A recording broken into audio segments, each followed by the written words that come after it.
제가 5번째 강의 끝에서 다음 시간에는 중도에 대해서 말씀을 드리겠노라고 했었죠. 그런데 예정을 바꾸어서 6번째 강의에서 인, 영, 사, 과에 대해서 말씀을 드렸습니다. 그래서 이번 7번째 시간에는 중도에 대해서 말씀을 드리게 됐는데요. 이 부분이 굉장히 어렵습니다. 불교 철학에서 아주 어려운 부분에 속해요. 그래서 제가 잘 이해하고 있는지부터가 좀 확신이 잘 안 서요. 너무나 어렵고 너무나 많은 견해가 있고 그 많은 토론들을 다 읽고 이해하기에는 저의 지력이 한계를 느낄 정도예요. 그럼에도 불구하고 그동안 제가 이해한 것을 바탕으로 가능하면 쉽게 설명을 해 보겠습니다. 쉽게 됐으면 좋겠는데 좀 걱정이 되긴 합니다. 어쨌든 이제 중도에 대해서 설명을 해 드릴 것인데요. 이미 말씀을 드렸을 거예요. 이 중도를 대승불교의 반야부에서 특히 강조를 합니다. 대승불교는 여러 학파 내지는 유파가 있어가지고 각각 강조점이 달라요. 그 중에서 반야부라고 하는 경전 그룹이 있거든요. 반야심경과 금강경을 포함해서 모두 600부로 나뉘어져 있기 때문에 600부 반야라고도 합니다. 책이 물론 작은 책입니다만은 작은 책으로 구별을 하면 600권이나 된다 이 말이에요. 이 반야부가 사실은 대승불교에서 가장 중요한 부라고도 할 수가 있어요. 우리나라에서도 금강경이라고 하는 경은 경중의 왕처럼 이렇게 대접을 받고 있고, 반야심경, 법회 때마다 늘 독송을 하는 가장 중요한 경전 아닙니까? 이 두 경이 속한 부가 반야부이기 때문에 반야부는 매우 중요합니다. 그래서 반야부를 설명을 해야 되는데, 이 설명을 가장 잘한 분, 역사적으로 가장 잘한 분으로 용수보살을 꼽습니다. 용수는 한문으로 번역한 말이고 인도 말로는 나가르주나예요. 이분이 중론이라고 하는 책을 남겼어요. 중론이라는 책은 중도를 논한다 이러한 뜻입니다. 이 책은 후대에 어마어마한 영향을 끼쳤어요. 그런데 이 중론에서 용수보살은 이분은 실존 인물임에도 불구하고 너무나 위대해가지고 보살로 추앙을 받습니다. 용수보살은 8가지 중도를 말씀하고 있어요. 이른바 팔불중도죠. 그 팔불중도는 불생, 생겨나지 않는다. 불멸, 사라지지 않는다. 불상, 항상 하지 않다. 부단, 항상 하지 않지도 않다. 불일, 하나가 아니다. 불이, 서로 다른 것도 아니다. 불거, 가지 않는다. 불내, 오지 않는다. 이렇게 해서 8가지예요. 8가지인데 짝으로 보면 4가지죠. 불생은 불멸에 대해서, 불상은 부단에 대해서, 불일은 불이에 대해서, 불거는 불내에 대해서 짝이 지어지니까 4짝 8가지 해서 팔불중도를 설했습니다. 그런데 잘 알려져 있다시피 반야심경에서는 3짝으로 된 6가지 중도를 설하고 있지 않습니까? 불생, 불멸은 용수보살하고 똑같습니다. 그 다음에 불구부정, 깨끗하지도 않고 더럽지도 않다. 부중불감, 늘어나지도 않고 줄어들지도 않는다. 이렇게 됐어요. 여기에서 보다시피 이 중도라고 하는 것은 항상 2개의 상대되는 개념을 넣고 양쪽을 다 부정하는 구조로 되어 있습니다. 그래서 양쪽을 다 부정하기만 하고 긍정하는 게 없어요. 제가 여러 번 말씀드린 것처럼 이것이 시소 같은 건데요. 이렇게 시소가 있다고 할 때 이쪽에다가 한 가지를 넣고 이쪽에다 그 반대되는 걸 놔요. 그리고서 양쪽 다 아니다 그래요. 그럼 도대체 긴 건 뭐냐?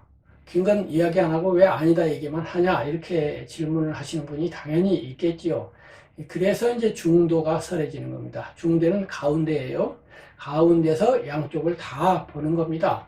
그래서 이쪽도 아니야, 이쪽도 아니야. 그래서 기울어지지 않는 거예요. 이쪽으로 이렇게 기울어지지도 않고 이쪽으로 이렇게 기울어지지도 않으면서 수평을 유지하는 이것이 이제 중도의 논리입니다. 그래서 한 가운데에서 양쪽을 거르게 보면서 어떤 면에서는 개차법을 이용한다 이렇게 할 수 있어요. 개차법이라고 하는 것은 열 개자, 가릴 차자 개차법이거든요. 열었다 닫았다 한다 이런 얘기예요. 그래서 필요에 따라서 이쪽을 열었다가 이쪽을 닫았다가 이쪽을 열면 이쪽을 닫는 게 되겠죠. 이쪽을 닫으면 이쪽을 여는 게 되겠죠. 그래서 필요에 따라서 양쪽을 골라 쓰기도 하는 거죠. 지난번에 말씀드린 인영사과로 말하면은 세소법 이야기할 때는 세소법 입장에서 보고 줄세간적 입장에서는 줄세간적 입장에서 본다 이렇게 생각할 수도 있겠습니다. 그런데 용수보살은 대승불교에 속하는 사상가죠. 그렇다면 당연히 자신의 철학적 입장을 뒷받침하기 위해서는 대승불교 경전을 논거로 들었을 법하지 않습니까? 예를 들면 반야심경을 논거로 들면 얼마나 좋겠습니까? 거기에 이미 불생불멸이라고 하는 구절이 있으니까 말이죠. 그런데도 용수보살은 그렇게 하지 않고 초기 경전에서 근거를 가지고 옵니다. 그것이 이미 한번 말씀드린 바 있는 마하까짜야나 숫다예요. 다른 이름으로 마하까짜야나 고따 숫다라고도 하고 이것이 한문으로 번역된 것도 있어요. 아함부에 전해져 내려오는 대가전년 경입니다. 이 마하까짜야나라고 하는 분이 한문으로 하면 대가전년이 되는 거예요. 부처님의 10대 제자 중에서 논의 제일 제자거든요. 논의라는 말은 오늘날 논의하다 하는 그 논의, 즉 토론하다 이런 뜻이니까 토론을 가장 잘하는 부처님의 제자였다 이 말이에요. 다른 말로 하면 꼬치꼬치 따지는데 선수였다 이것인데 그런 분이었기 때문에 부처님에게 가장 중요한 질문도 했고 부처님께서 거기에서 답변하신 것이 일반 다른 제자 같으면 우화를 중심으로 설하셨을 테지만은 마하까짜야나는 부처님이 박사라고 하면 거의 동급 박사거나 아니면 대학원생이거든요. 그래서 상대방이 못 알아들을까봐 짐짓 수준을 낮추어서 말씀하실 필요가 없었어요. 그래서 거지겁대로 다시 시소로 돌아가서 여기가 무화가 있고 여기 유화가 있다고 할 때 이 무화 편을 들지 않고 딱 중간에서 말씀을 하셨더라 이 말이에요. 대부분의 사람, 99% 사람이 유화에 집착을 하는 편이거든요. 그래서 시소가 이렇게 기울어져 있어요. 그래서 무화를 강조함으로써 이렇게 수평을 잡으셨는데 마하까짜야나는 이런 데 기울어져 있는 분이 아니거든요. 그러니까 거지겉대로 내가 말하겠다 이렇게 해서 설해진 경이 마하까짜야나 숫다라고 할 수 있겠습니다. 먼저 그 경을 읽어 보겠습니다. 이와 같이 나는 들었다. 한때 세존께서는 사와티국 제타숲 아나타핀디카 수도원에 머물고 계셨다. 그때 까짜야나 존자가 세존을 찾아가 예를 올리고 한쪽으로 물러나 앉았다. 앉고 나서 세존께 여쭈었다. 스승이시여, 사람들이 올바른 견해라고 하는데 올바른 견해란 무엇입니까? 까짜야나여, 이 세상은 흔히 두 견해, 즉 존재와 비존재라는 두 견해에 기울어져 있다. 있는 그대로 세상의 발생을 올바른 지혜로 지각하는 사람에게는 세상이 존재하지 않는다는 개념이 일어나지 않는다. 까짜야나여, 있는 그대로 세상의 소멸을 올바른 지혜로 지각하는 사람에게는 세상이 존재한다는 개념은 일어나지 않는다. 가짜잖아요. 대개의 경우 세상은 수단, 취착, 습벽에 묶여 있다. 그런데 수단, 취착, 습벽을 좇지 않는 사람, 이것은 나의 자아이다 라는 견해에 매달리지 않는 사람, 고는 발생을 따라 발생하며 고는 소멸을 따라 소멸한다고 생각하는 사람은 의심하지 않으며 좌절하지 않는다. 그러므로 그의 삶은 다른 사람에게 의존하지 않는다. 가짜잖아요. 여기에 올바른 견해가 있다. 모든 것은 존재한다. 가짜잖아요. 이것은 한 극단이다. 모든 것은 존재하지 않는다. 가짜잖아요. 이것은 또 한 극단이다. 두 극단에 다가서지 않고 열애는 그대에게 중도의 교리를 가르쳐 주겠다. 무명에 의존하여 행이 일어나고 행에 의존하여 식이 일어나며 식에 의존하여 명색이 일어나고 명색에 의존하여 육입이 일어나고 이하 널리 알려진 12인연법의 순연기와 역연기를 차례로 말씀하십니다. 뒤에 길게 이어지는 12연기에 대해서는 생략을 하고 중요한 부분을 읽어보았습니다. 이미 읽어본 것으로서 알 수 있듯이 이 경전은 존재와 비존재라고 하는 두 개념을 토론하고 있습니다. 존재와 비존재를 이 시소의 양편에 놓고 있는 거예요. 존재, 비존재, 있다, 없다, 이 두 개념이죠. 그런데 이 존재와 비존재, 우선 존재라는 건 있다는 건데 지금 우리가 보다시피 전부 다 있지 않습니까? 저도 있고 들으시는 분들도 있고 여기에 지금 책장도 있고 책도 있고 뒤에 모니터도 있고 벽도 있고 다 있잖아요. 그리고 심리 현상도 실제로 있지 않습니까?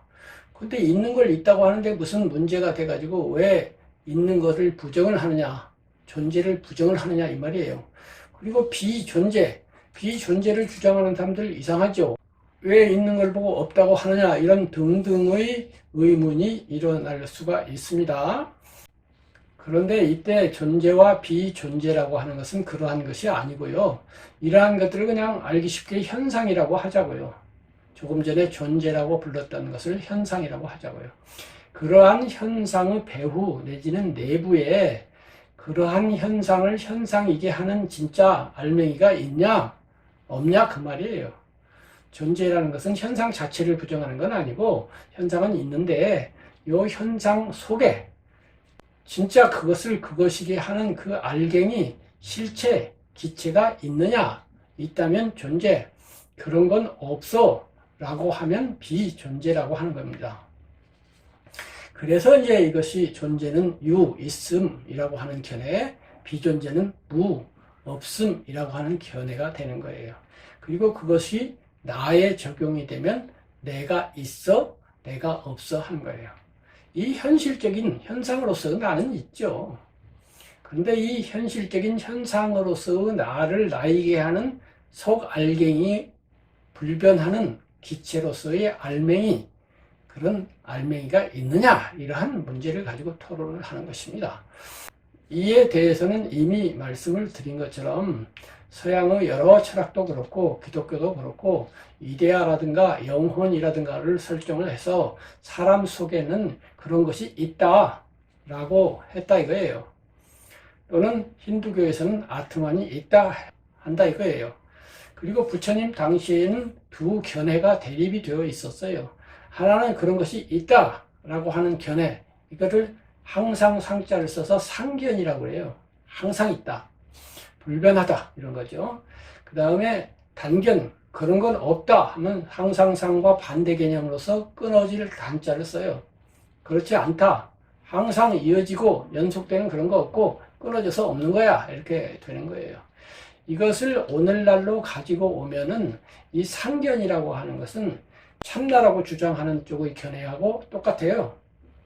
이데아든지 뭐 실체든지 본질이든지 혹은 영혼이든지 아트만이든지 그런 불변하는 그런 것이 있다, 그것이 사람에게 있다 있다라고 하는 주장도 있고, 사람에게만 있는 것이 아니라 모든 사물에 있으며 우주에도 있다 이렇게 생각하는 것도 있고, 두 가지가 있지만 둘 다 아무튼 있다는 쪽 견해인 것은 확실해요.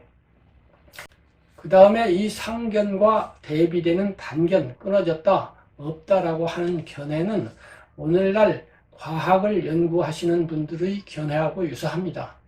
물론 모든 과학자가 그런 것은 아니지만은 대체로 과학자들은 이 우주 물리 자체의 배후에 그것이 하는 정신적 혹은 형이상학적 실체가 없다고 생각하는 쪽이 많으신 것 같아요.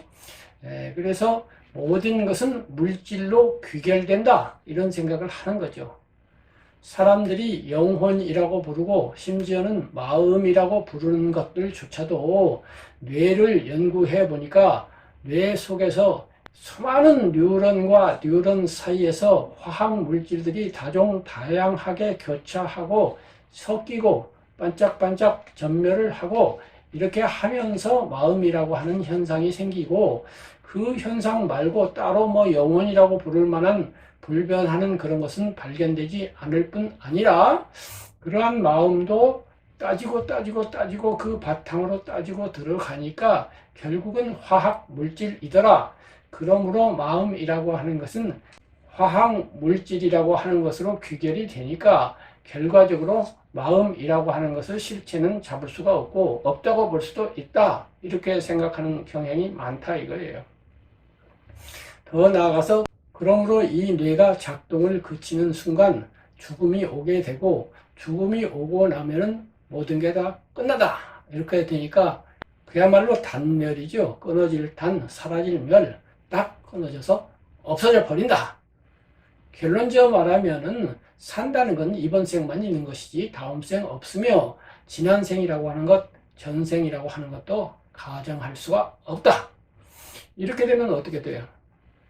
이렇게 되면은 이번 생에 어떻게든 잘 먹고 잘 살고 자기 원하는 것 잘 성취하고 수단 방법 가리지 않고 이런 쪽으로 자연스럽게 귀결이 되거든요.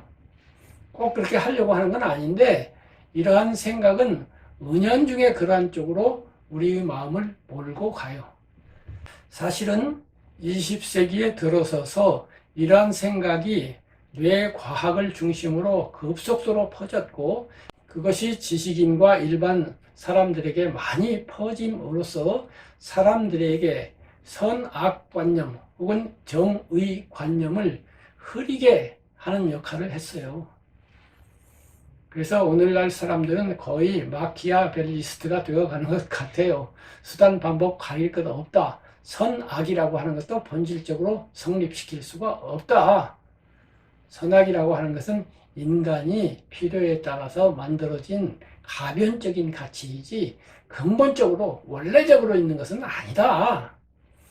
그러니까 남에게 선한 척 보일 필요는 있겠지만은 진짜로 선할 필요는 없고, 설사 악한 방법을 쓰더라도 나한테 이익을 가져오면 제이다 이런 생각이 많이 퍼져 있고, 그러다 보니까 사회가 점점 더 거칠어지고 숨막혀지고 이런 부분이 있습니다.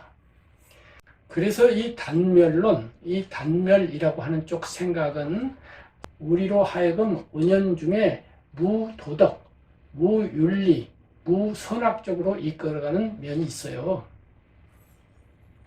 바로 이러한 실제적인 필요 때문에라도 이 단멸론은 부정되어야 합니다.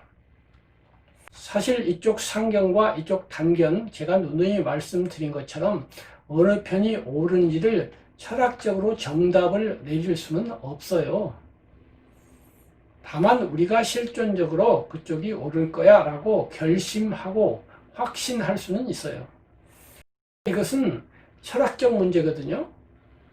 자연과학자들이 단멸론을 주장한다고 해도, 물론 모든 자연과학자가 다 그런 건 아니지만은 많은 자연과학자들이 단멸론 생각을 갖고 있다고 하더라도 이미 그러한 생각으로 넘어왔을 때는 과학의 영역에서 철학의 영역으로 넘어온 거예요. 또는 종교의 영역으로 넘어온 거예요. 그래서 그렇게 넘어오는 순간부터는 그분은 자연과학자가 아니라 철학자나 종교인으로서 발언하는 거거든요. 이쪽 상견도 마찬가지예요. 그래서 양쪽의 견해가 종교적 철학적 견해라면 이 견해의 정답이라는 것은 없어요. 정설만 있어요. 어느 쪽이 더 많이 지지하느냐만 있지 이것은 100% 맞고 저쪽은 100% 틀렸다 이렇게 말을 할 수가 없다 이 말이에요. 그러한 전제 하에 이 중도론은 가운데 딱 서서 양쪽을 다 보는 거예요. 양쪽을 다 아니다 이렇게 말을 했지만 다른 면으로 하면 양쪽이 때에 따라서 부분 인정이 될 수 있다 이렇게도 볼 수가 있어요. 그러나 인정을 하게 되면 집착이 생기기 때문에 그러한 인정 쪽보다는 아니다 쪽에서 양쪽을 부정하는, 그래서 중도에 딱 서서 수평을 잘 유지하는 이러한 것이 중도론이라고 하겠습니다. 중도론 중에서 단견, 모든 것은 물질로 귀착이 되며 정신적인 것은 물질의 파생물에 불과하고 따라서 정신적인 것은 없다라고까지 끝까지 밀고 나간 그런 단견론, 그런 단견이 무도덕적인 쪽으로 기울어질 위험성이 있다고 말씀을 드렸어요. 그러면 그 반대쪽에 있는 상견은 도덕적이냐? 도덕적이기도 하고 그렇지 않기도 해요. 상견은 이제 우리의 심신 내부에 우리를 우리이게 하는 기체로서의 영혼 같은 그런 참나가 있다고 하는 것인데 그 참나가 있다고 하는 논리에는 또한 문제점이 있어요. 제가 처음에 이 강의를 시작하면서 제가 무아를 주장할 것이고 무아를 주장하는 논리적 근거를 대겠다고 말씀을 드렸어요. 그 근거 중에 하나가 이것입니다. 예를 들면 나 안에 영원 불변한 참나가 있다고 가정을 하면은 이러한 문제가 발생을 해요. 참나는 영원 불멸하고 초월적인 것이에요. 그에 비해서 이제 지금 우리가 경험하는 나는 거짓나, 가짜나, 가아가 되겠죠. 참과 거짓은 서로 반대되는 두 가지예요. 시소로 치면 이게 양쪽이에요. 참, 거짓 이렇게 되죠. 그런데 이 양쪽으로 분별을 하고 나면 참은 거짓이 아니잖아요. 그리고 거짓은 참이 아니에요. 말하자면 흑과 백 같은 거죠. 참은 백이고 거짓은 흑이죠. 그래서 흑은 백이 아니고 백은 흑이 아닌 것인데 그렇다면 이 둘은 어떻게 하나로 연결될 수가 있을까요? 여기에 어떤 색깔이 하나 있는데 그 색은 흑색이면서 백색일 수 있을까요? 그럴 수는 없잖아요. 어떤 것이 참이면서 동시에 거짓일 수가 있을까요? 참이면 참이고 거짓이면 거짓이지 어떻게 참이자 거짓이 될 수가 있겠습니까? 그런데 이 참나론 그대로 우리에게 적용을 해보면 이 나라고 하는 이 실존은 참이자 거짓이 되지 않습니까? 이 거짓 나와 내 안에 있는 참나는 똑같이 한 덩어리를 이루어서 나다 이거예요. 근데 거짓 나와 참나는 하나로 연결될 수가 없어요. 악수를 할 수가 없습니다. 한 덩어리가 될 수가 없어요. 껴안을 수가 없어요. 참은 거짓이 아니고 거짓은 참이 아니기 때문에 바꾸어 말해서 이 거짓 나가 아무리 선행을 해도 그 참나에게 영향을 미칠 수가 없고 이 거짓 나가 아무리 악행을 해도 참나하고는 관련이 없게 돼요. 그 반대도 마찬가지입니다. 참나가 아무리 선한들 이 거짓 나에게 영향을 미치지 못하겠죠. 따로따로다 이거예요. 그런데 우리가 경험하는 것은 현상으로서 거짓 나 아닙니까? 이 거짓 나를 어떻게 해가지고 참나를 깨우치든지 참나를 드러나게 하든지 해야 되잖아요. 참나 철학의 요점은 이 거짓 나를 없애자, 부정하자 이거 아니에요? 부정하다 보면은 이 참나가 드러날 것이다. 그때 무슨 일인가가 벌어져 가지고 해탈 지경이 열릴 것이다 이거잖아요. 그런데 참과 거짓은 이렇게 흑과 백처럼 아무런 관련이 없는데 이 거짓 나가 어떻게 했다고 해가지고 왜 참나가 영향을 받느냐 이 말이죠. 간단히 말해서. 그렇게 해서 홀연이 드러났다고 하더라도 그 홀연이 드러난 나하고 실제적인 나하고 무슨 관련이 있느냐 이 말이에요. 이러한 논리적인 문제점이 있습니다. 그거에 대해서 이제 초논리로 답변할 수가 있겠어요. 그 문제는 논리적인 것을 초월하는 경지에서 일어나기 때문에 그런 논리적인 비판이라고 하는 것은 애초에 씨알도 먹히지 않는 거야. 그거는 깨달은 자만이 알아. 이렇게 되는 거죠.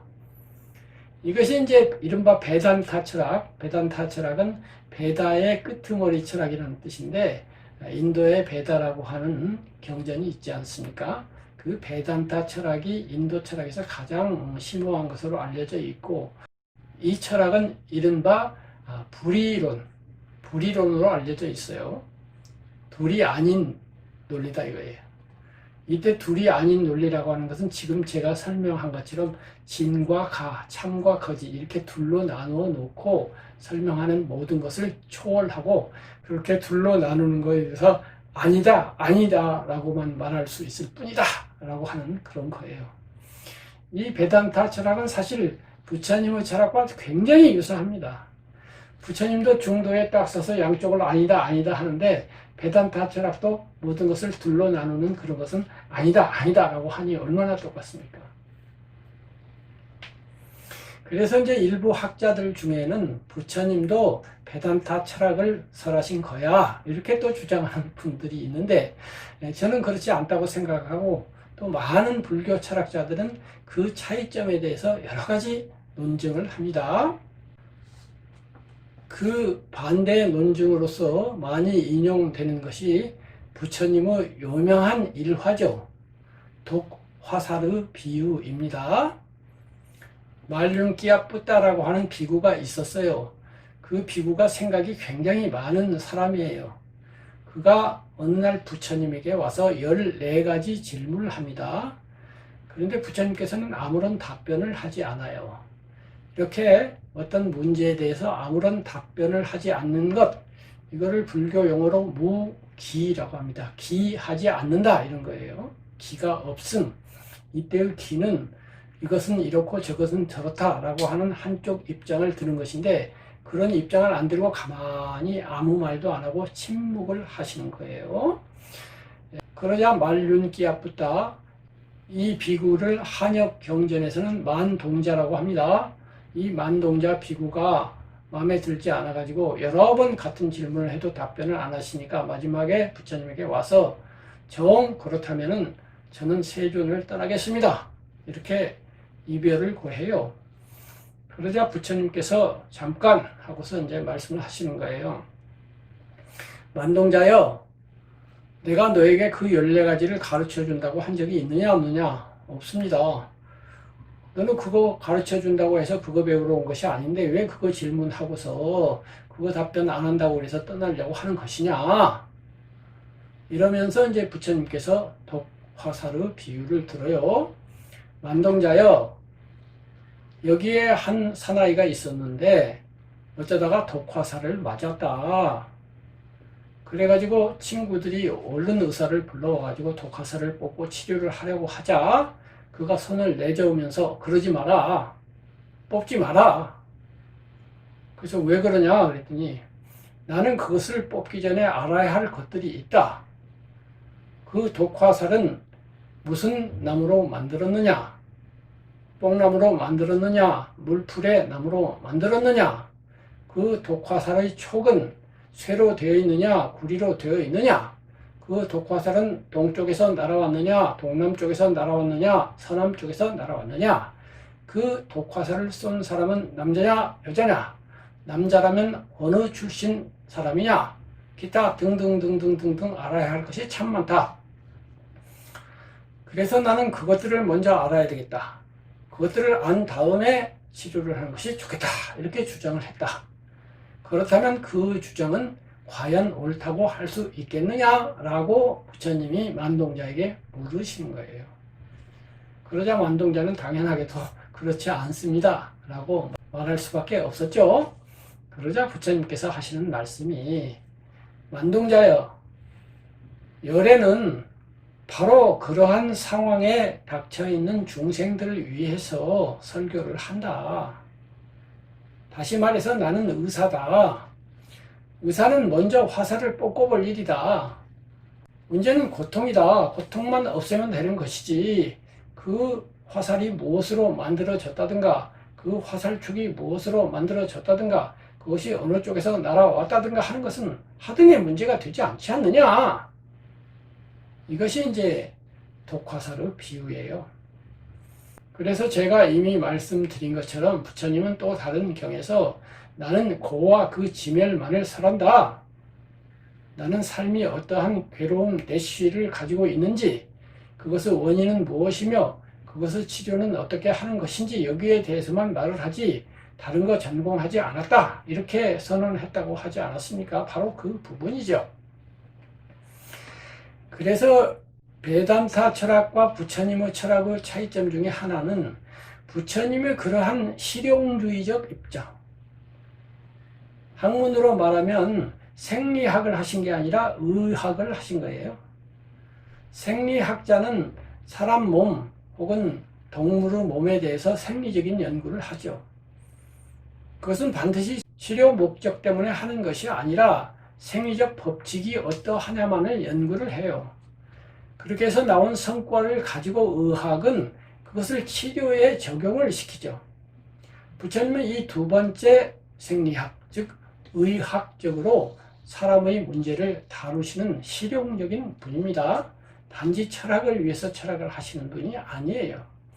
그래서 부처님이 무기를 할 때, 침묵을 할 때, 그것은 그 질문들이 실용성이 없기 때문에 침묵을 하는 것이지, 아까 베단타 철학처럼 논리를 초월하기 위해서 침묵을 하시는 것은 아니에요. 그때 만동자가 질문한 것들을 한번 14가지를 훑어보겠습니다. 세계는 항상 한가? 세계는 항상 하지 않은가? 세계는 항상 하면서 항상 하지 않은가? 세계는 항상 하지도 않고 항상 하지 않지도 않은가? 이런 식으로 4개의 짝을 지어서 물어봅니다. 그 다음에 세계는 유한한가? 이번에는 유한과 무한에 대해서 물어봐요.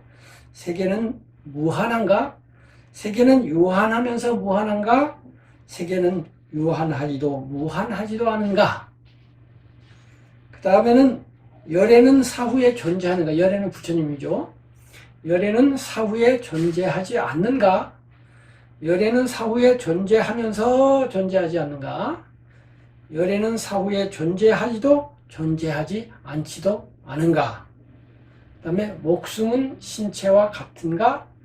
목숨은 신체와 다른가? 이렇게 14가지 질문을 했는데 이 14가지가 다 의학적으로, 즉 우리의 고통을 제거하는 데 있어서 아무런 도움이 안 된다. 어느 쪽에 답을 내린다 해도 도움이 되지 않는다. 이렇게 됐어요.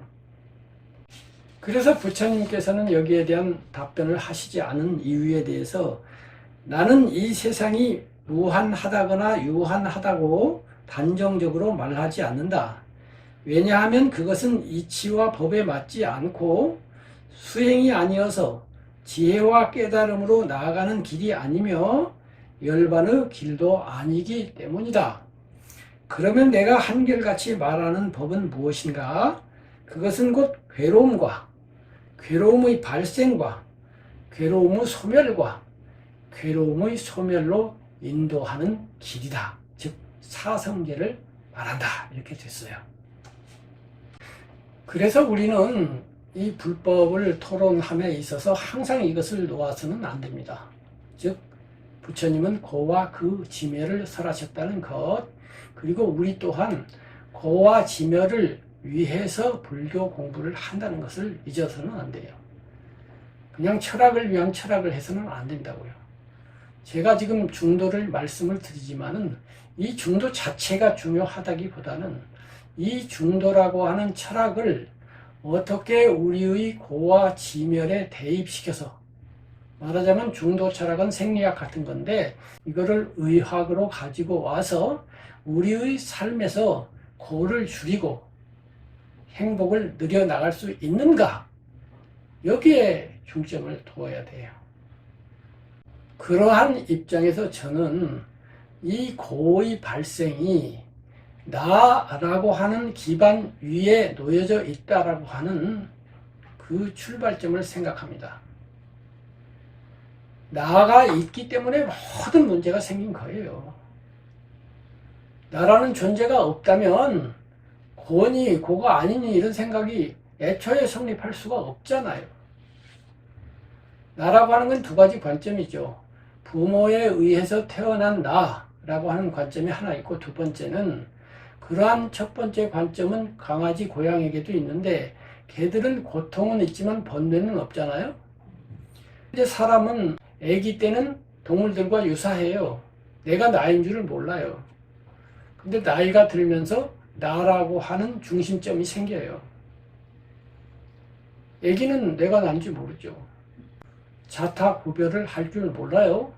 그러다가 점점 자라면서 자타를 구별한 다음에 자의식이 생겨서 나가 들어오고 혹은 성립이 되고, 그 나를 중심으로 나의 것이라고 하는 개념이 생기잖아요. 이렇게 될 때 나라고 하는 것은 애초에 동물의 일종으로서 태어난 영세 때의 나가 있고, 두 번째는 고양이, 개와 구별되는 나라고 하는 주체의식을 가지게 된 나를 객관적으로 볼 줄 아는, 그렇게 성립된 나라고 하는 두 가지 나가 있는데, 첫 번째 나는 고통만 있지 번뇌가 없고, 두 번째 나에서 이제 번뇌라고 하는 것이 생기죠. 미래를 예측하기도 하고 이러면서 근심 걱정이 많이 생기는 거예요. 그런데 첫 번째 나 자체를 없애자는 것이 아니라 이제 두 번째 나가 문제가 된다 이거예요. 그렇다고 해서 나가 없어서도 안 되죠. 자아가 확실하게 성립되어 있지 않으면 그 사람은 정신이 불건강한 사람이 아니겠습니까? 그래서 건강한 나는 반드시 필요해요. 필요한데 다시 그 나는 약화되어야 돼요.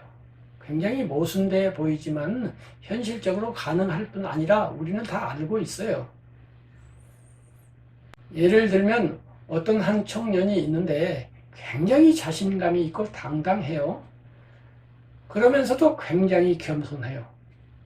그게 가능할까요? 가능하잖아요, 실제로. 당당하면서도 겸손하다. 가능하잖아요. 그런데 당당하다고 하는 것은 나가 분명히 서 있다는 뜻이에요.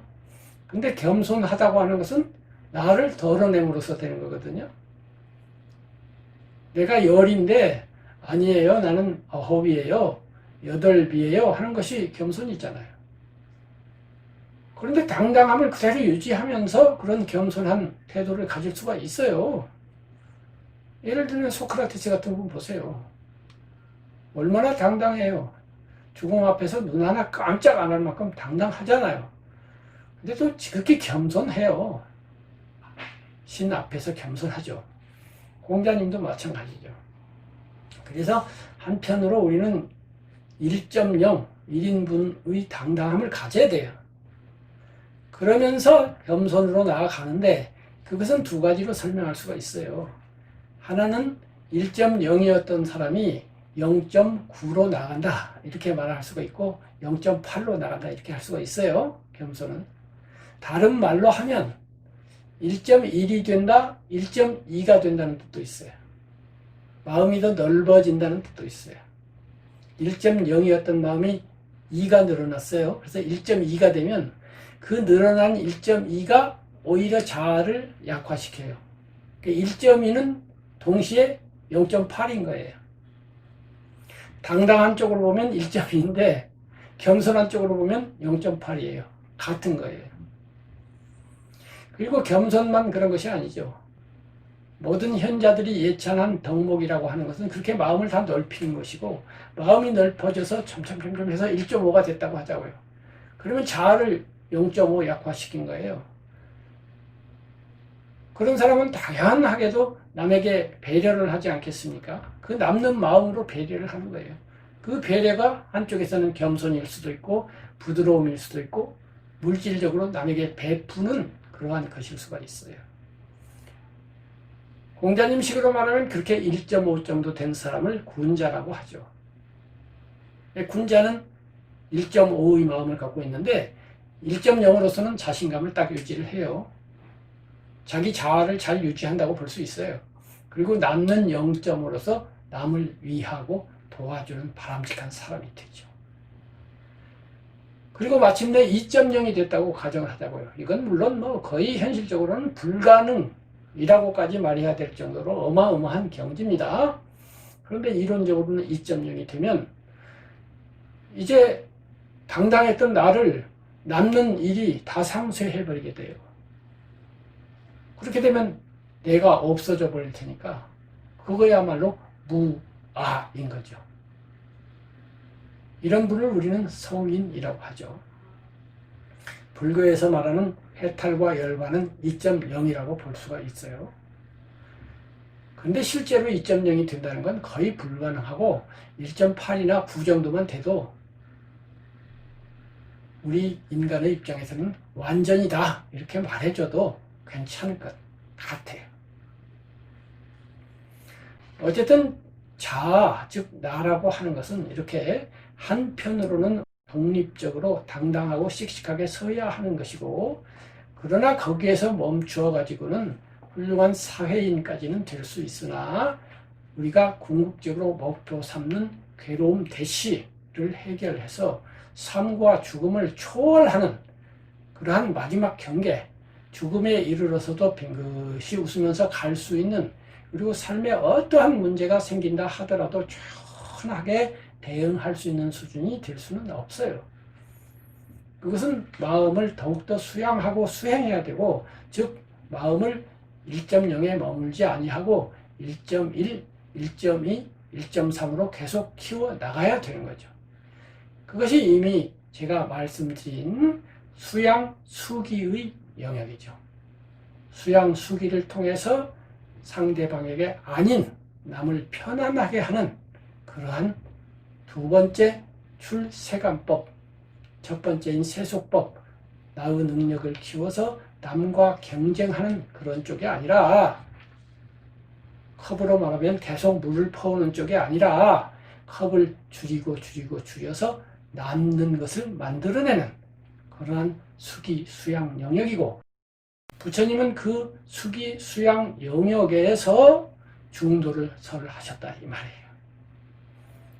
그러므로 우리는 이 중도의 가르침을 통해서 그 가르침이 나의 수기, 수양에 어떻게 기여할 것인가, 그럼으로써 나의 괴로움 대쉬를 덜어내고 해결하는데 어떻게 도움이 될 것인가, 이 목표를 잊지 않고 잘 기억해야만 합니다. 이 중도론이 단지 철학적 토론에서 그치지 아니하고 그것이 나의 복음으로 될 수 있도록 바꿔 나가야 된다 이 말이에요. 그렇다면 그것은 어떻게 불교 복음이 될 수 있는가? 그것을 우리는 반야심경의 첫 구절 또는 용수보살의 팔불중도의 첫 구절에서 힌트를 받을 수가 있습니다. 첫 구절이 뭐예요? 불생불멸이죠. 이 불생불멸 네 글자가 바로 중도와 복음이 만나는 지점입니다. 이 불생불멸을 잘 이해함으로써 우리는 수많은 문제들의 종합으로서의 괴로움 대시를 해결할 수가 있습니다.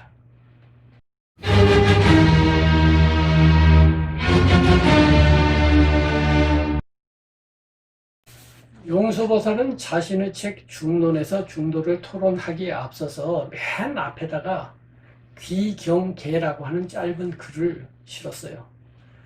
귀경계라고 하는 건 부처님에게 귀하면서 존경을 바치는 그러한 시다 이건데요. 거기에 이렇게 되어 있습니다. 이것은 여러 역본이 있는데 티베트 역본을 번역한 걸 읽어보겠습니다. 무언가에 의지하여 생겨난 것이기에, 연기를 말하는 거예요. 생겨남이 없고 그랬어요. 불생. 여기에 요점이 있습니다. 다 읽은 다음에 설명을 드리겠어요. 무언가에 의지하여 생겨난 것이기에 생겨남이 없고, 소멸함이 없으며, 그침이 없고 항상함이 없으며, 오는 바가 없고 가는 바가 없으며, 다른 의미가 아니고 같은 의미가 아닌 것이니, 실온이 적정한 상태에 머물 수 있는 가르침을 주신 정등각자의 말씀들에 경배합니다. 이렇게 됐어요. 뒤에 나오는 정등각자는 부처님이고 부처님의 말씀에 경배한다 이렇게 됐는데 희론이 적정한 상태 이렇게 했어요. 희론이라고 하는 것은 무의미한 토론, 아까 만동자의 토론과 같이 의학적으로 쓸모없는 그런 토론이 고요해지는 그러한 토론은 토론인데 쓸데없는 토론을 고요하게 만들어서 진짜만 남겨주는 토론, 그것이 중도 토론인데 제일 앞구절이 제일 중요해요. 그 다음에는 이른바 팔불중도가 다 나와요.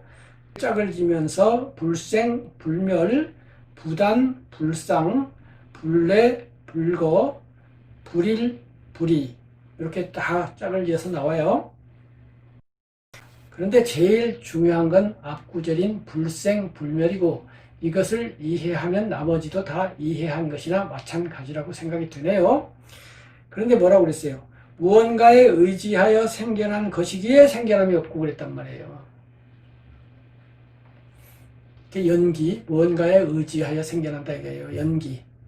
그러니까 현상으로 있는 이 세상 모든 것들은 그렇게 조건에 의해서 생겨났어요. 이것은 자연과학이 증명하고 있죠. 우선 물리적으로만 보더라도 물리적 연구라는 건 뭡니까? 다 원인 결과의 연구잖아요. 어떤 조건을 집어넣으면 어떤 결과가 나오는지를 법칙으로서 밝히는 게 물리학이잖아요. 다른 과학도 다 마찬가지죠. 원인과 결과의 법칙인데 그 원인이라고 하는 것이 다 조건들이잖아요. 원인, 결과 이렇게 이어지면서 어떠한 원인이 있으면 반드시 어떠한 결과가 나온다. 이렇게 되는 것이 과학 법칙이니까 과학이 이미 원인과 결과의 법칙에 기초하고 있다고 할 수 있는데 이렇게 원인과 결과로서 모든 것이 생겨난다고 하면 생겨난 그것이 본질적으로 생겨났다고 할 수 없다 이거예요. 그 바탕 자체는 없는 거라 이 말이에요. 그렇기 때문에 그렇게 해서 생겨난 것이 사라진다고 해도 그게 불멸이에요. 멸을 하기는 했는데 원래 없던 게 없어졌는데 그것을 없어졌다고 할 수 있느냐? 이러한 말이에요. 바로 여기에서 허공의 비유가 등장을 해요. 바로 이러한 상태, 불생하고 불멸한 상태를 가장 잘 비유할 수 있는 비유물이 허공이라 이 말이에요. 이 허공이라는 건 참 신기한 물건이에요. 그걸 물건이라고 할 수 있을까요? 허공도 물리학적으로는 물질이라고 볼 수도 있을 거예요. 그런데 물질이 아닌 특성을 가지고 있어요. 물질이라고 하는 것은 무언가에 걸린다는 특징이 있어요. 여기 물질이 있으면 우리가 진행할 때 딱 그 물질에 가서 걸려서 못 나가게 막아요. 모든 물질은 다 그래요. 근데 허공은 나가는데 막지를 않으니까 그러한 물질의 일반성을 가지고 있지 않아요. 그리고 허공은 칼로 벨 수가 없어요. 물감으로 색칠할 수 없어요. 망치로 깨뜨릴 수도 없어요. 덜어낼 수도 없어요. 늘릴 수도 없고 줄일 수도 없어요. 그러니 부증, 불감, 불구, 부정이죠. 그런데 그 허공에서 구름이 생겨나거든요. 물리학적으로는 여러 가지 설명을 할 수 있겠지만 우리는 문학적 비유로서 이것을 생각해 봅시다. 허공에서 흰 구름이 생겨났어요. 흰 구름이 한 100평짜리 된다고 하자고요. 그러면 흰 구름이 허공 100평을 점유했을까요? 즉 허공의 총량이 흰 구름에 의해서 100평 줄어들었을까요?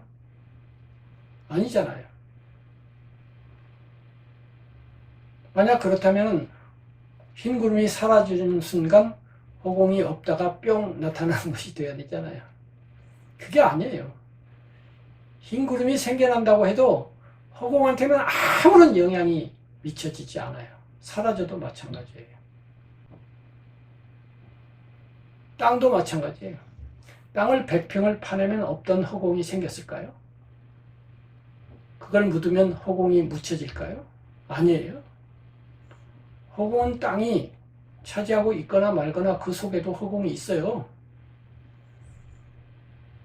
그래서 태양을 중심으로 수, 금, 지, 화, 목, 토, 천, 해, 명이라고 하는 그러한 땅덩어리들이 있다고 해도 그것들이 허공을 조금 더 차지하지 못해요. 그런데 그 허공 속에서 흰 구름도 생겨나고 검은 구름도 생겨나고 무지개도 생겨나요. 그리고 조건이 있어서 생겨난 그것들은 조건이 닿으면 사라져버려요. 그러면 조건에 의해서 생겨난 구름과 무지개는 허공의 입장에서 보면 그 바탕은 없는 거예요. 바탕은 무인데 잠깐 유가 됐어요. 조건에 의해서. 그런데 조건이 다하자 무로 돌아갔어요. 바로 이렇게 조건에 의해서 생겨나고 소멸하기 때문에 생겨나도 생겨났다고 할 수가 없고 소멸해도 소멸되었다고 할 수가 없다. 이것이 반야심경의 불생불멸의 의미라고 하는 것을 용수보살이 귀경계에서 무언가에 의지하여 생겨난 것이기에 생겨남이 없고 소멸함이 없다. 이렇게 말한 거예요. 그렇다면 누누이 말씀드린 것처럼 이 이치가, 이 중도의 이치가, 이 허공의 이치가, 이 연기의 이치가 어떻게 나에게 적용됨으로써 나의 괴로움 대시를 해결하는 데 도움이 되는 걸까요? 그것은 이미 말씀드린 것처럼 자아의 약화, 무화에 기여함으로써예요.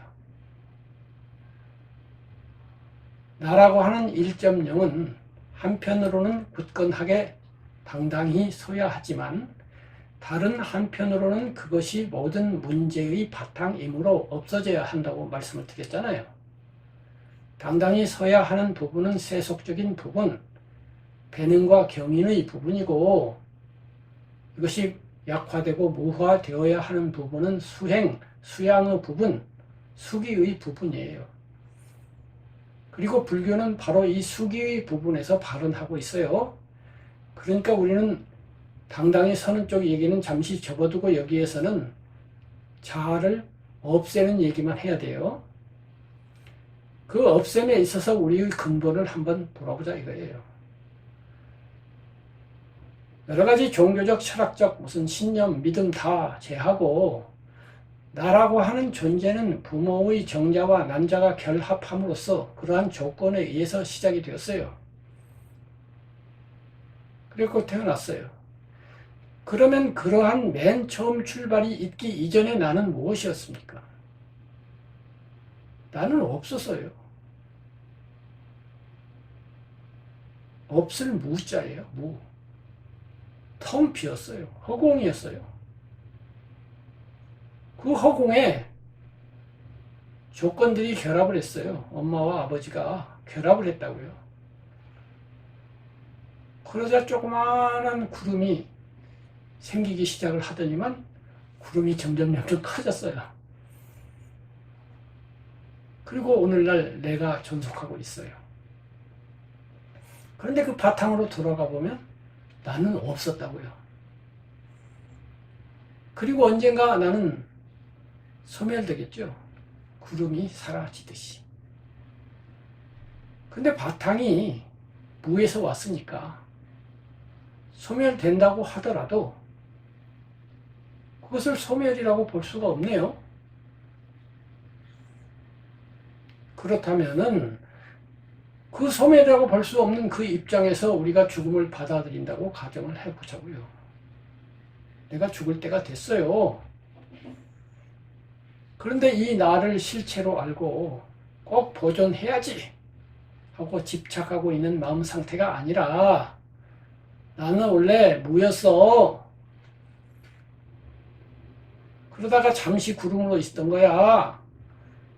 구름이 소멸할 때가 됐는데 뭔 걱정이야? 적어도 이론적으로는 이렇게 생각할 수 있지 않습니까? 그리고 그것을 받아들였다고 가정을 하자고요. 즉 나의 심신을 한 점 구름으로 보는,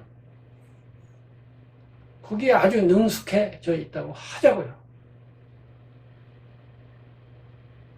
나아가서 나에게 일어나는 여러 가지의 상황들, 모든 상황들, 그 상황은 때로는 행복하고 기쁘고 좋은 것도 있고 괴롭고 힘들고 이런 것도 있겠죠.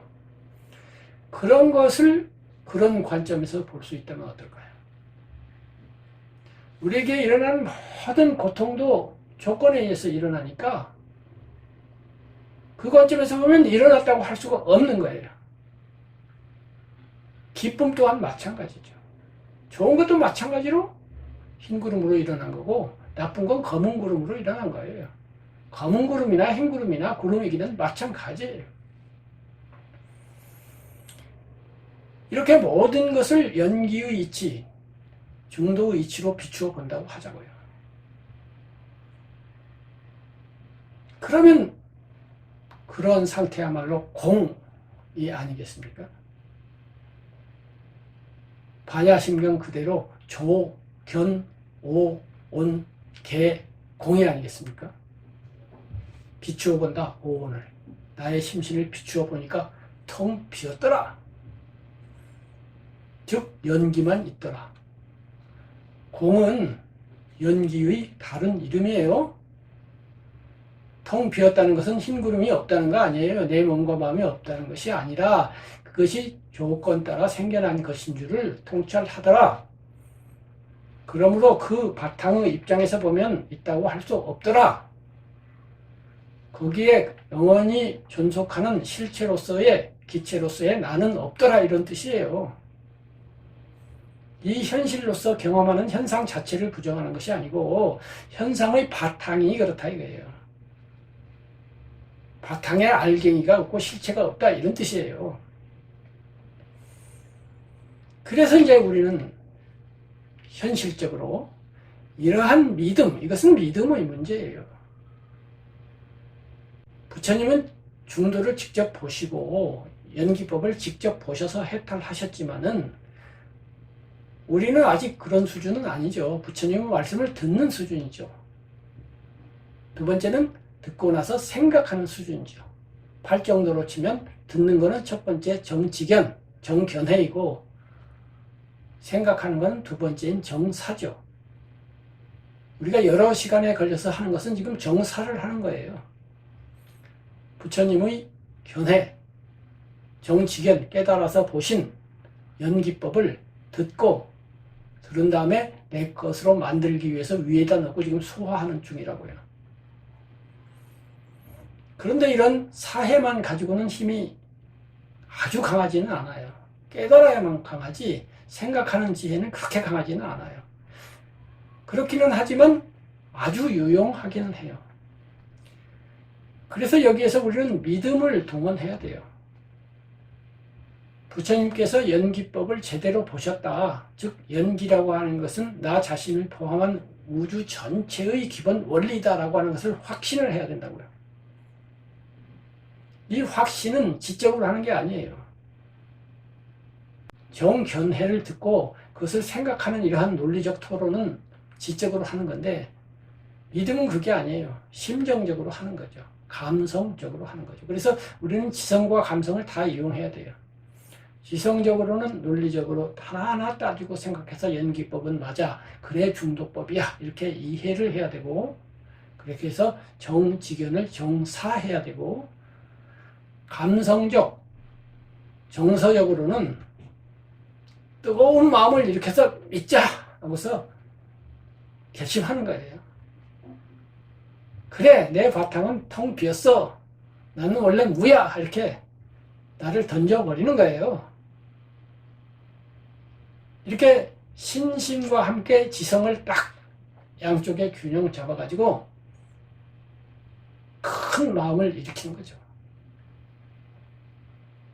그렇게 함으로써 우리는 부처님에 비하면 멀리 못 미치는 지금의 수준에서도 그 나름의 해탈을 누릴 수가 있는 거예요. 아주 가벼운 마음으로 우리의 삶을 살아갈 수가 있는 거예요. 나의 바탕이 되어 있는 이 나라고 하는 기반을 절반 이상 바꿔버리는 거예요. 나는 없어 라고. 그렇게 해서 천상병 시인이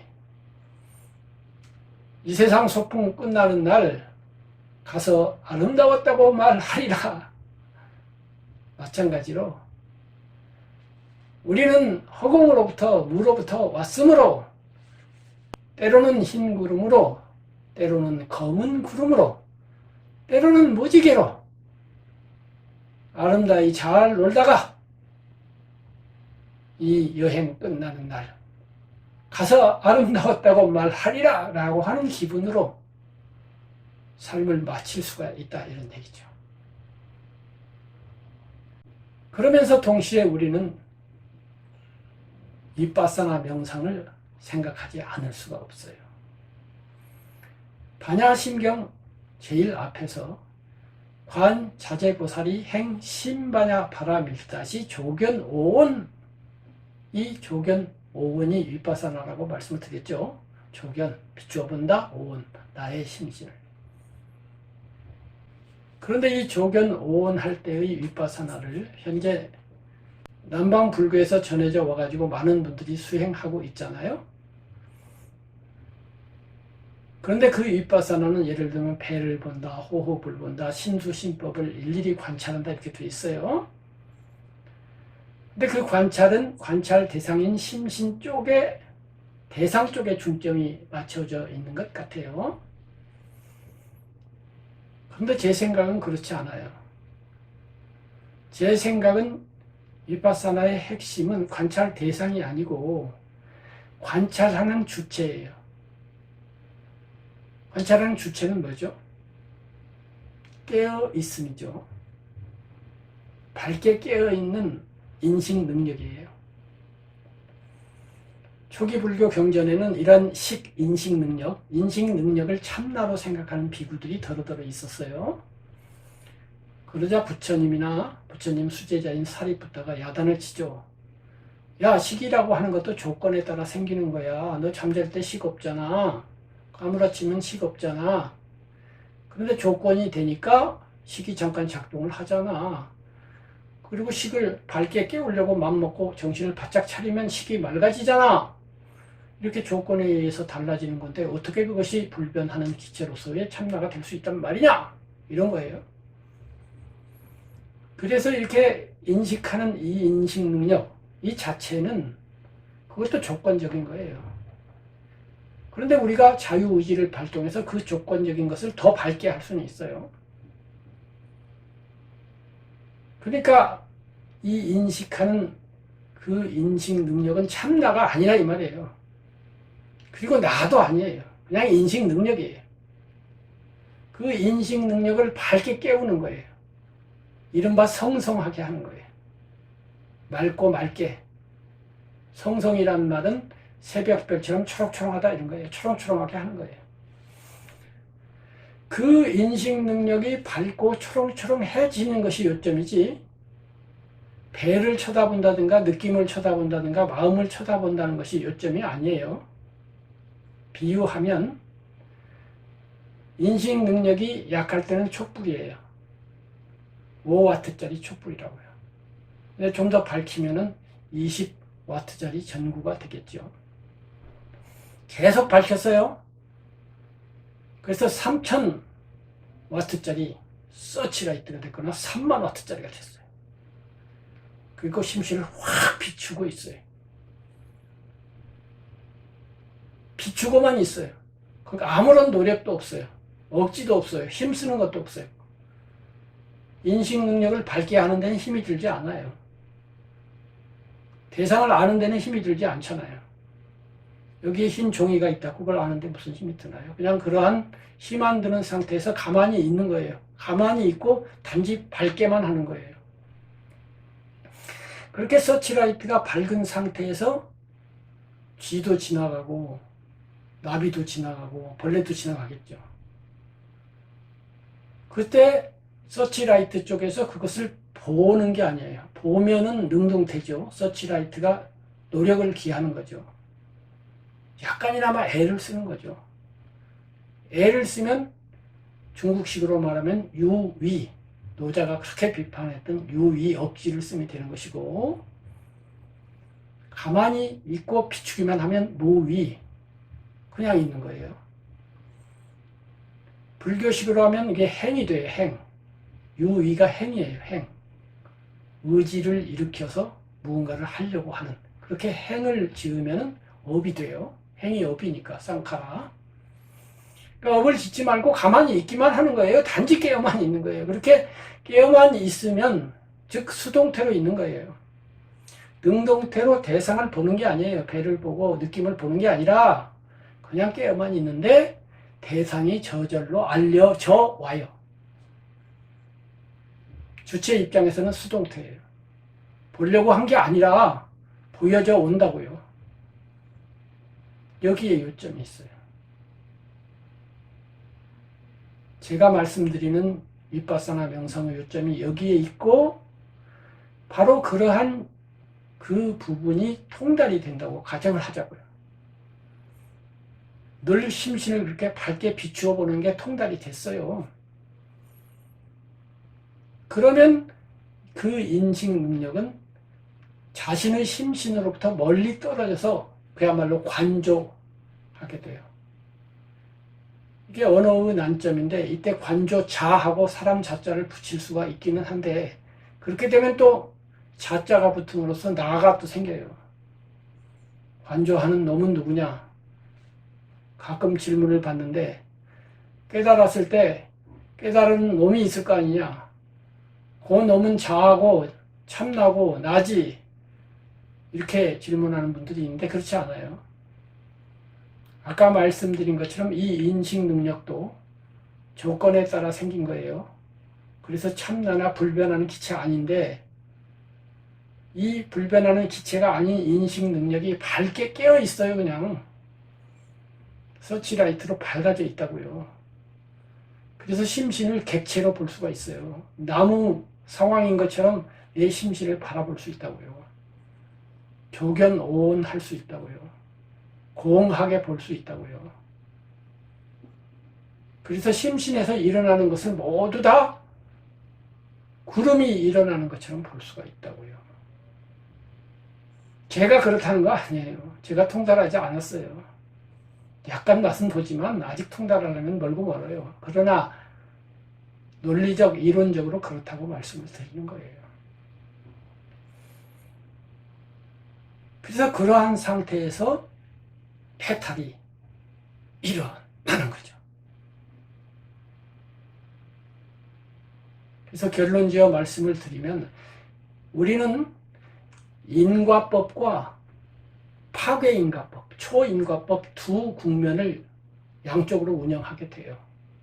인과법이라고 하는 것은 원인 결과의 법칙으로서 착한 일을 하면 착한 결과가 나오고 나쁜 일을 하면 나쁜 결과가 나와요.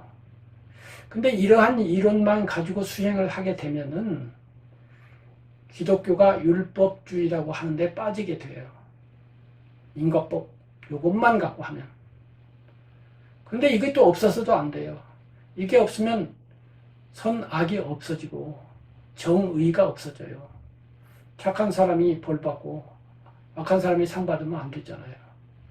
근데 인과율이 정의를 유지해줘요.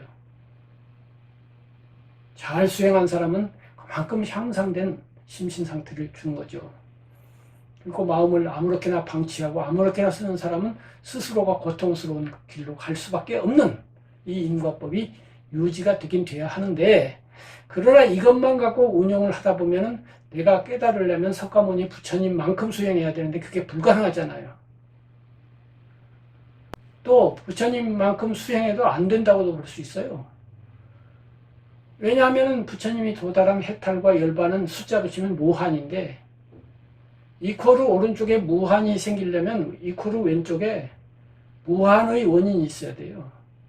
무한이라고 하는 열반의 결과를 얻기 위해서는 무한한 수행을 해야 된다고요. 부처님께서 수아승직업 전부터 수행을 하셨다고 경전을 기록하고 있는데, 그럼 우리도 수아승직업부터 수행을 해야 되고, 지금부터 수아승직업 이후에 부처된다는 거예요? 그것이 희망이 될 수 있을까요? 우리를 위로할 수 있을까요? 아니에요. 그거 불가능해요. 또 수아승직업부터 한다 해도 그것도 유한하잖아요. 그런데 어떻게 무한한 열반을 얻습니까? 다만 그러한 열반의 문제와 무한의 문제는 양의 팽창이 일정 지점에 도달하면 질적인 변화를 일으킨다는 임계점 이론으로 설명을 할 수 있어요. 물이 점점 끓어오르다가 99도까지는 물이었는데 100도가 되는 순간 기체로 변하잖아요. 그러니까 수행이라고 하는 것을 무한하게 할 필요는 없고, 어느 정도 밀고 나가다가 딱 임계점이 온다. 그 임계점을 딱 돌파하는 순간 질적 변화가 일어나서 유한했던 수행이 무한으로 비약을 해서 열반이 성취된다. 이거 가능해요. 그걸 이른바 돈오라고 하죠. 그 이론으로 설명하면 그 유한한 수행으로서 어떻게 무한한 열반에 도달하는가는 설명이 되니까 그것은 그만두더라도, 그러나 석가모니 부처님만큼 수행해야 석가모니 부처님 같은 경계에 이른다는 것은 인과법의 기초이니까, 그리고 그것은 우리로서는 불가능하기 때문에 인과법만으로는 안 된다 이거예요. 그래서 나머지 이쪽 부분에 와서 복음법이 필요하다. 인과율이 여기서는 파괴가 되어버려요. 이 인과율이 파괴되어야 할 필요가 있는데, 이것을 가장 잘 강조하고 구현하고 실제로 보여준 분이 예수님이다 이거예요. 예수님 사상은 역설로 가득 차 있어요. 이 인과율, 합리율, 인과율은 합리율이거든요. 합리적인 입장에서 보면 말도 안 되는 뒤집기로 가득 차 있어요. 꼴찌가 첫째 되고 첫째가 꼴찌 되느니라, 이런 거예요. 99점 맞았는데 낙제하고 1점 맞았는데 합격하리라, 이런 소리라니까요. 마음이 가난한 자는 복이 있나니 고통받는 자는 복이 있나니, 무슨 소리예요? 대표적인 게 누가복음에 있는 탕자의 비유죠. 큰아들이 10년간 아버지 잘 모셨어요. 작은아들 미리 유산 받아가지고 멀리 떠났어요. 돈 탕진하고 다시 돌아왔어요. 그러자 아버지가 쫓아가서 좋은 옷 입히고 목욕 잘 시키고 좋은 자리에 앉히고 큰아들을 불러놓고, 야, 네 동생이 왔으니 우리 잔치를 벌이자, 이러는 거예요. 큰아들이 화가 났죠. 제가 10년 동안 아버지를 이렇게 잘 모셨는데 상 한 번 주지 않더니만, 쟤는 밖에 가고 술 못된 짓만 하고 이제 돌아와서 점수로 치면은 100점을 다 까먹고 0점도 아니고 마이너스 50점쯤 해가지고 와가지고 이제 겨우 참여했다고 치더라도 겨우 0점 스타트 라인에 서 있는데, 저는 아무리 봐도 50점까지는 갔거든요. 그건 누가 잘했어요? 50점을 먼저 상을 주든지. 근데 저한테는 한 번도 잔치도 안 해주고 잘했다 소리도 한 번도 안 하더니만, 제가 왔다고 해서 이렇게 몸살나게 쟤만 이뻐하세요, 이렇게 항의를 하는 거예요. 바로 이 큰아들 입장이 이쪽 인과법 입장, 불교의 기존 입장이에요. 그리고 예수님은 그래도 계속해서 작은아들 편만 들어요. 꼴찌가 첫째 되는 거예요.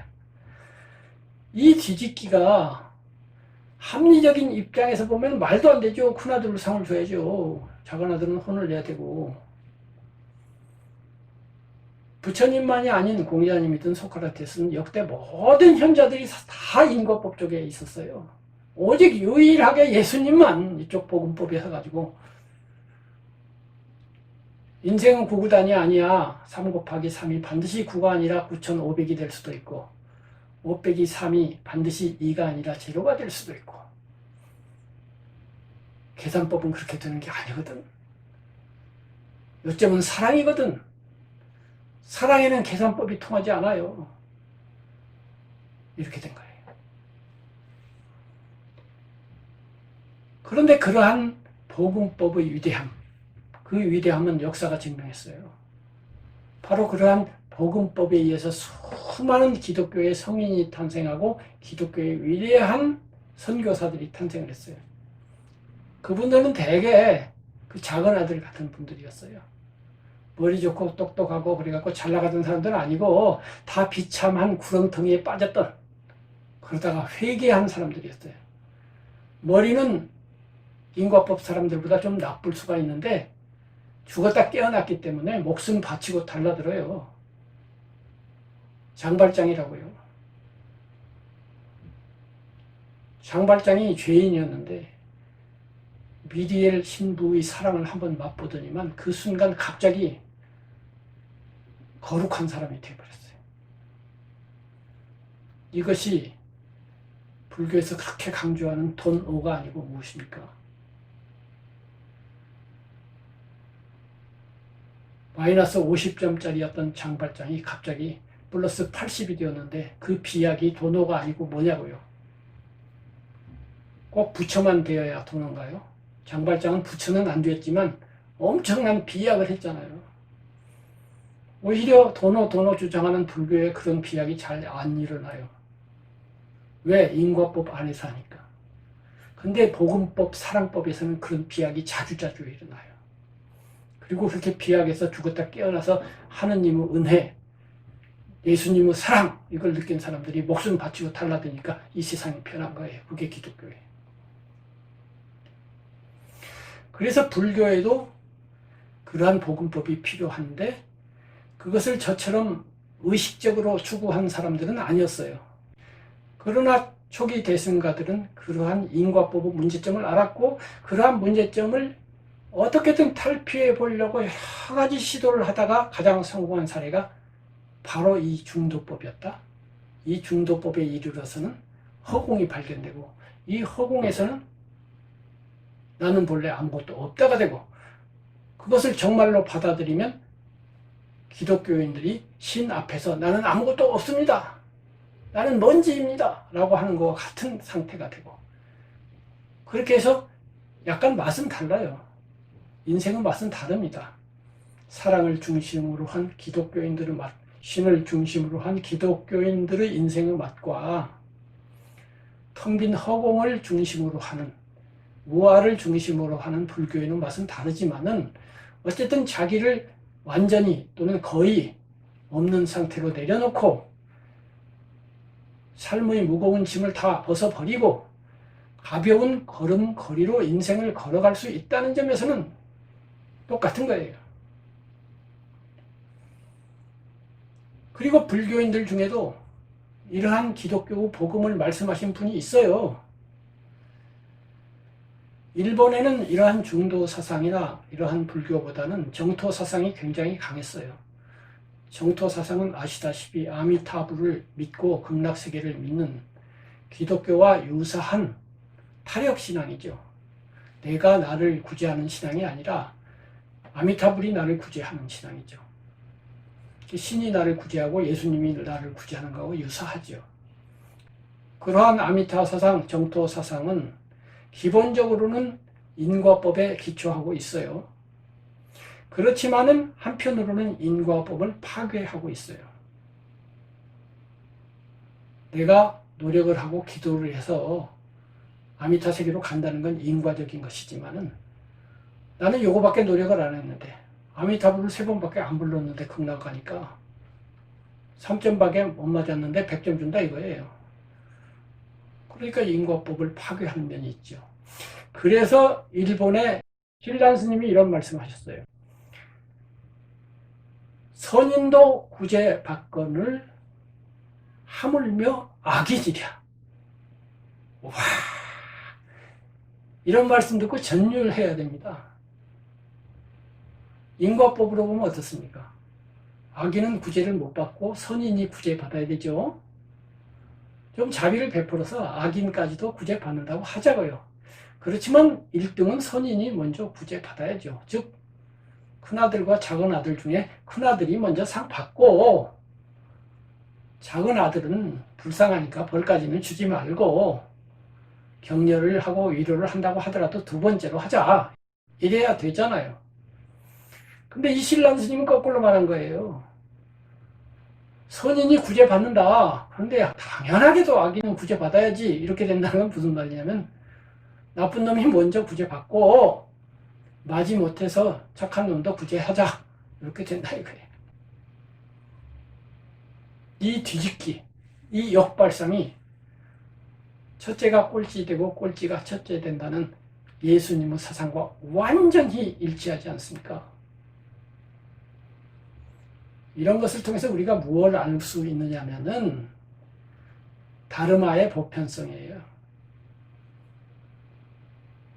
한때 널리 말들이 돌고 있었던 것 중에 하나가 예수님이 잃어버린 16년 동안 티베트에 가서 이사 스님이 되어가지고 불교를 공부해 간 다음에 그러한 좋은 말씀들을 많이 했다. 뭐 이런 설들이 있었어요. 저는 그런 설을 믿지도 않거니와 그렇다고 하더라도 예수님의 위대함과는 아무 관련이 없어요. 예수님의 가르침의 본질은 불교와 유사한 이러저러한 가르침을 남긴 데 있지 아니에요. 불교가 강조하는 인과법을 뒤집어 엎은 데 있거든요. 근데 티베트에 가서 그것을 배워왔을 리가 없어요. 티베트 불교와 기존 불교 어디에 나쁜 놈이 먼저 구제받고 착한 사람이 나중에 구제받는다고 되어 있으며 꼴찌가 첫째 되고 첫째가 꼴찌 된다고 되어 있습니까? 그것이 가장 중요한 부분인데요. 그런데 먼 훗날 일본에서 예수님과 똑같은 선인도 구제받건을 하물며 악인이랴 이런 말씀이 나온다는 건 뭐냐?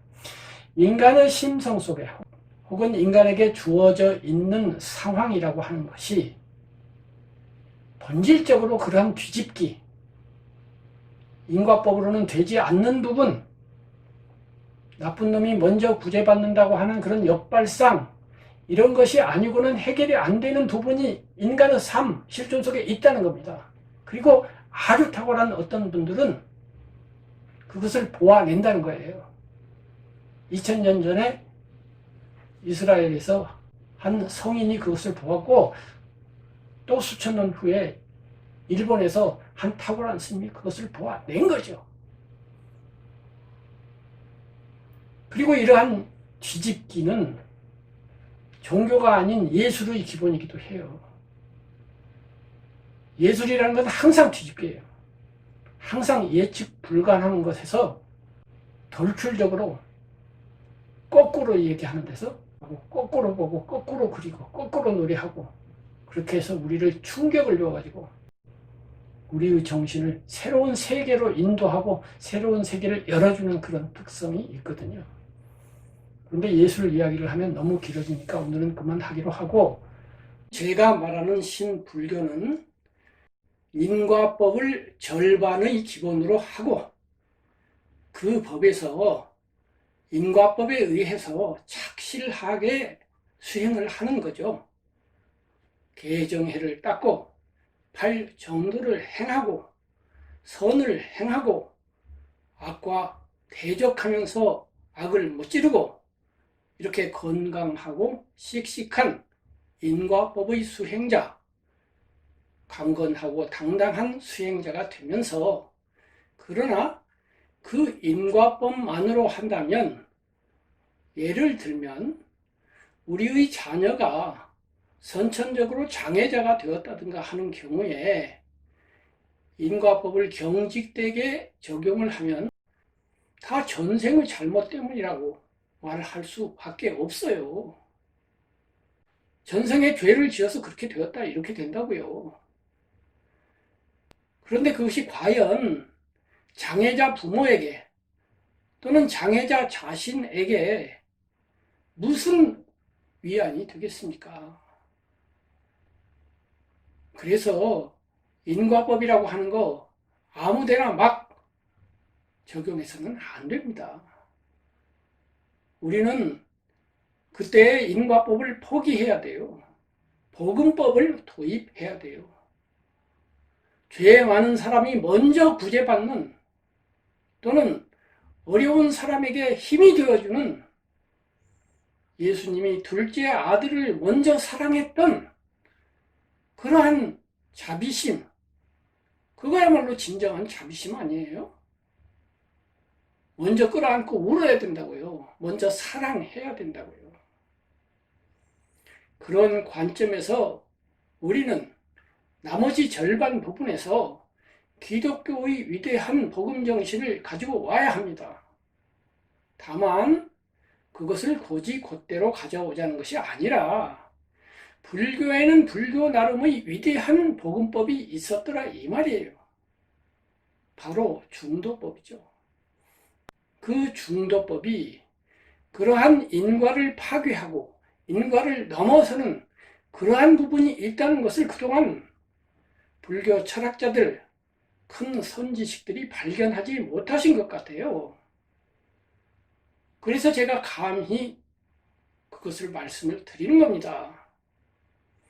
그리고 저에 앞서서 칠란 스님 같은 분이 벌써 선인도 구제받건을 하물며 악인이랴 이러한 인식에 도달했더라 이 말이에요. 그리고 대승불교의 많은 가르침 속에 그러한 복음이 비단 중도법만이 아니라 다른 부분에서도 많이 있더라 이거예요. 예를 들면 모든 중생이 불성을 가지고 있다라고 하는 가르침이 있다고 할 때에 그것이야말로 너희는 이미 구제받았다. 예수님이 왔다 가심으로써 모든 피조물은 다 하얗게 되었어. 아담의 원죄가 싹 씻어졌거든? 라고 하는 말과 뭐가 다릅니까? 다시 말해서 복음은 예수님이 왔다 가심으로써 믿는 사람에게 있어서 너희는 나중에 천국 가는 거 아니고 바로 지금 도착시켜버린 거예요. 그것이 도노 아니고 무엇입니까? 그렇다면 불교 입장에서는 너희는 이미 부처야 다 되어 있다니까 라고 말하는 것과 똑같은 것인데 다만 그렇기는 하지만 내가 불성을 갖고 있기는 한데 현재 나 부처 아닌데 이런 인식이 곧바로 들어와서 그런 복음성이 무효가 되어버리는 면이 있어요. 그렇긴 하지만 우리가 본래 부처다라고 하는 사상이라든가 또는 결정적으로 죄, 무, 자, 성, 종, 심, 기 있잖아요. 죄는 자성이 없어. 본성이 없어서 죄는 죄라고 할 수 없어 이런 거예요. 이 구에서는 종심기 마음 따라 일어난다 했는데 그래서 이것이 불완전한 복음이에요. 그냥 죄무자성이에요. 종심기 빼버리자고요.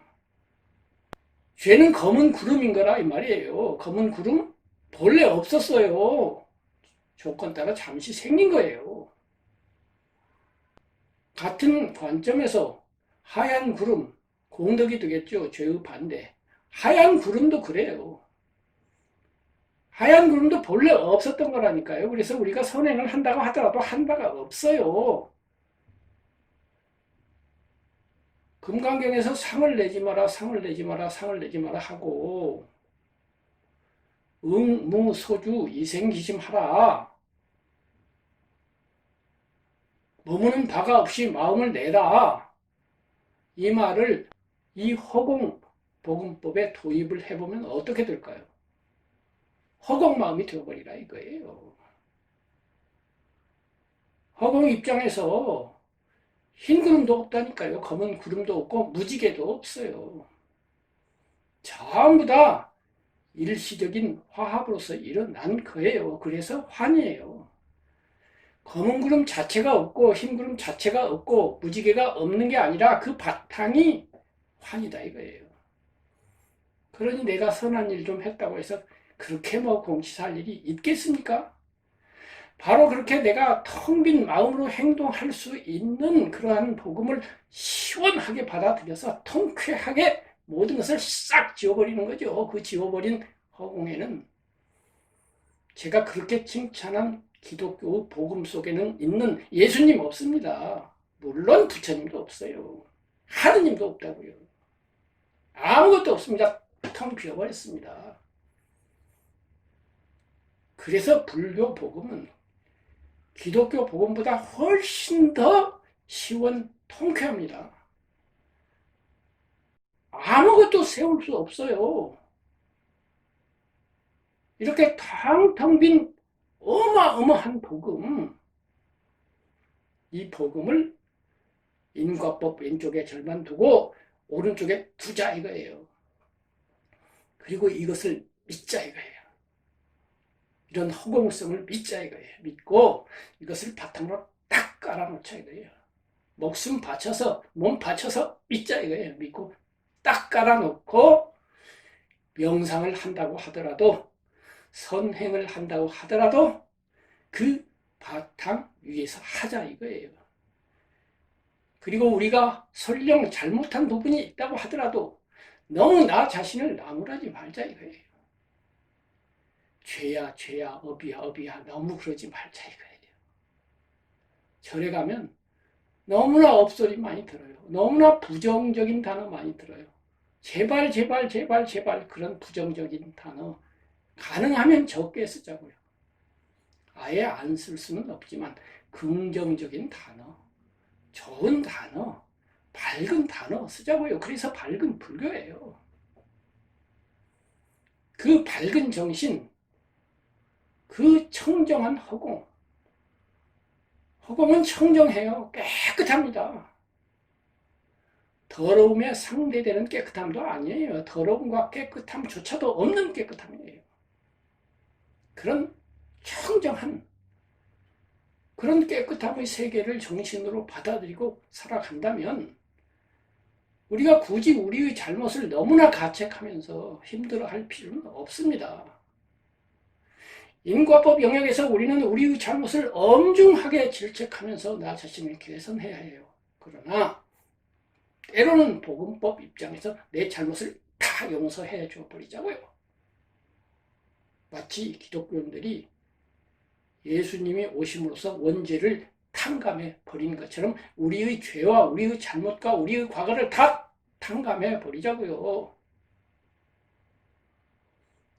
그렇게 해서 이러한 복음법과 허공법을 굳건한 밑바탕에 믿음으로 깔고서 우리 정신을 맑게 일깨워서 나 자신을 항상 바라보면서 그렇게 한다면 얼마나 가벼운 마음이겠습니까?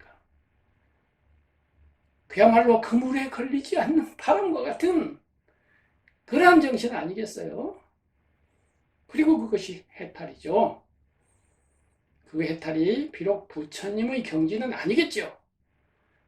그러나 50% 해탈도 해탈은 해탈이거든요. 그거 중요해요.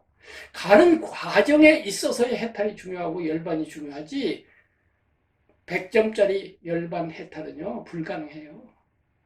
석가모니 부처님 이래에 아무도 거기 도달 못했어요. 제가 보기에는 사리부타나 모갈라나 존자, 으뜸 제자도 못 갔고요. 구대에 가장 유명하신 달마대사나 해능조사도 못 갔어요. 80%나 갔는지 모르겠어요. 그러므로 우리는 부처님이라고 하는 완전한 경지를 목표로 삼을 수는 있으나 그 목표는 최종 목표이고요. 중요한 것은 중간중간 목표예요. 내가 20에 있으면 21, 30에 있으면 31. 매 순간순간 진보해 나아가는 것. 그 하나하나가 하나하나의 해탈이에요. 하나하나의 열반이에요. 왜 완전한 열반, 완전한 깨달음만 생각해요? 그렇게 목표지상주의가 되니까 거짓이 생겨요. 참선 30년 했는데, 참선 50년 했는데 나도 여전히 중생이야. 이러면 스승이 못 되니까 나도 부처님처럼 되었어. 견성성불했어. 라고 하는 거짓말을 하게 된다. 왜 굳이 그렇게 해야 돼요? 나는 한 70쯤 왔어. 그래도 됐잖아요. 정직하게. 왜 그럼에도 불구하고 백인 척 할까요? 그것은 그야말로 양단 논리, 양극단 논리에 빠져서 그래요. 부처 아니면 중생. 중간이 없죠. 그런데 중생일 수는 없으니까 부처그래 버리는 거예요. 그러지 말자고요. 70점이 얼마나 좋아요. 대개의 중생이 10점, 20점에서도 왔다 갔다 하고 있는데 70점만 되면 부처님 70%만 닮아 봐요. 그런 분 한 분만 나오면요. 그분이 포교를 시작한 지 10년 내에 전 세계에 10억 명의 불제자가 생길 겁니다. 그러니까 결론적으로 말해서 우리는 중간 깨달음, 중간 열반, 중간 해탈 이것을 목표 삼아서 가야 돼요. 그래서 뒤에 오는 분 무시할 필요도 없고 앞에 가는 분 질투할 필요도 없어요. 저마다가 한 걸음씩 가니까 50에서 51로 가든 40에서 41로 가든 매 순간순간 가는 그 자체를 보람으로 행복으로 여기자 이거예요. 그렇게 해서 열반이 저쪽에 있는 것이 아니라 열반이 나에게 오도록 하자 이거예요. 천국으로 가는 것이 아니라 지금 이 순간순간이 천국이 되도록 하자 이거예요. 그래서 우리의 심신, 우리의 오온이 움직이는 극락이 되도록 하자 이거예요. 법구경 말씀 그대로 마을이거나 숲속이거나 언덕이거나 골짜기거나 아라한이 있는 곳은 언제나 행복이 있는 곳. 행복은 저쪽에 있지 않아요. 내 마음이 허공처럼 되어버리면 나 자체가 행복 동산이기 때문에 마을로 가면 마을이 행복하고 언덕으로 가면 언덕이 행복하고 골짜기로 가면 골짜기가 행복하죠. 그렇게 해서 순간순간 매일이 행복한 그런 불제자가 됩시다. 이것이 제가 여러분에게 힘주어 주장하는 새로운 불교입니다. 감사합니다. 기나긴 시간 이렇게 들어주셔서 여기까지 따라오신 분이 몇 분이나 되는지 모르겠어요. 그러나 한 분만 따라왔다 하더라도 저는 무의미하지 않다고 생각을 합니다. 아무튼 제가 바라는 것은 저와 더불어 저와 인연 지어진 모든 분들, 나아가 세계 인류와 동물들을 포함해서 모든 생명계가 두루두루 안락하고 행복하기를 바라는 것입니다. 감사합니다.